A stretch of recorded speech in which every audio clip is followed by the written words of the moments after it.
When talking about the world's 1.6 billion Muslims, American presidents are traditionally very careful to differentiate between the vast majority who practice the religion peacefully and the small minority who don't. There's nothing in there in Islam that condones the kind of brutality that we've seen. Our actions today were not aimed against Islam, the faith of hundreds of millions of good, peace-loving people. We are not at war with Islam.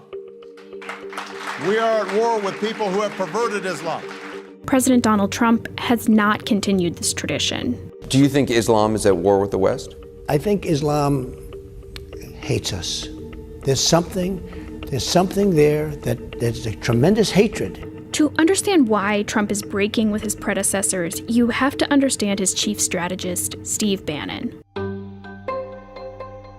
Before he joined the Trump campaign, Bannon ran the far-right website Breitbart, where he hosted a daily radio show. The second dumbest comment that one of the dumbest presidents in the history of these United States, that would be Bush 43, Shrub as they call him, he made the dumbest being that Islam is a religion of peace. The face of terror is not the true faith of Islam. Islam is peace. Islam is not a religion of peace. Islam is a religion of submission. If you listen to Bannon's radio show and watch his speeches, you start to get a sense of how he sees the world.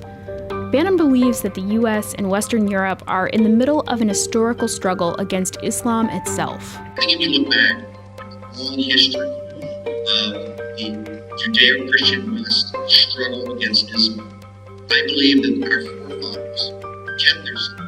And I think did the right thing because they combated this and kept it out of the world. Bannon isn't talking about the American founding fathers. He's talking about European leaders who fought off Muslim conquest in the 8th and 16th centuries. That is the context in which Bannon approaches policy today. This context also helps us understand Bannon's views about refugees from the Muslim world. In a 2015 interview, Bannon and then Representative Ryan Zink of Montana discussed Obama's plan to take in 10,000 refugees from Syria. We need to put a stop on refugees until we can vet. Why stop until we vet? I don't understand. What do you mean vet? Why not just stop? Why are you going through all this thing on vetting? The opportunity cost of vetting. Vetting's important because we don't know. Why? No, you only vet. Commander. You only vet if you're going to let them in. Why even let them in? To what end? Can't that money be used in the United States? I mean, I think the issue is, should we just take a pause and a hiatus for a number of years on any influx from that area of the world? Bannon seems to think that Syrian refugees are incapable of adapting to the American way of life. These are not Jeffersonian Democrats. These are not people with thousands of years of understanding democracy in their DNA coming up here, right? Before Breitbart, Bannon made documentary films.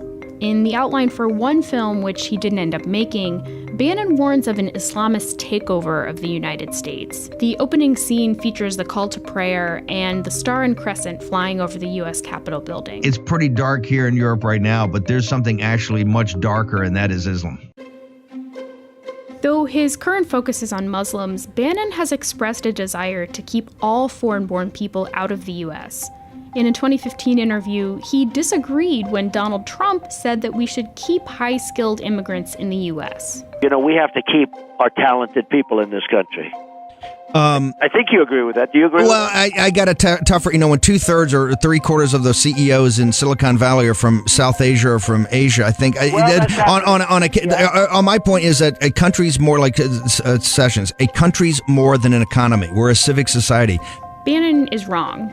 Less than 14% of Silicon Valley CEOs are Asian, but the fake statistic supports his view that legal immigrants are just as problematic, if not more, than those who are here illegally. Isn't the beating heart of this problem right now, the real beating heart of it, of what we got to get sorted here, is not illegal immigration, as horrific as that is, and it's horrific? Don't we have a problem? We've looked the other way on this legal immigration that's kind of overwhelmed the country. When you look and it's got 61 million, 20% of the country is immigrants. The number is closer to 13%, but Bannon's point is that immigrants somehow make America less American.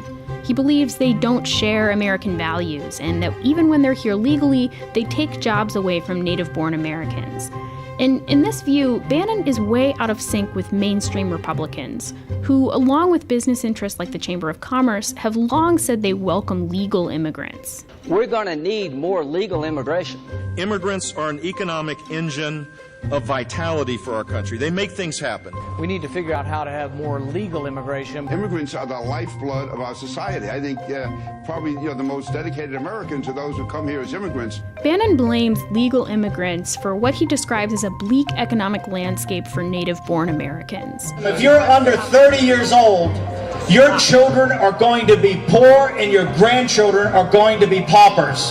The only way to stop this from happening, Bannon says, is to rise up against those whom he calls the ruling political class. Those who allow immigration, legal and illegal, to continue. Think about it. If the elites are so good, how did we get in this jam? This is the fourth great crisis in American history. We had the Revolution, we had the Civil War, we had the Great Depression of World War II. This is the great fourth turning in American history. Bannon's views have already started to influence policy. Multiple news outlets have confirmed that he was behind the executive order temporarily banning travelers from 7 majority Muslim countries and almost all refugees from entering the U.S. A federal judge has temporarily halted the ban, but with the president's ear and a seat on the National Security Council, Bannon's vision of a closed America at war with Islam will continue to influence policy.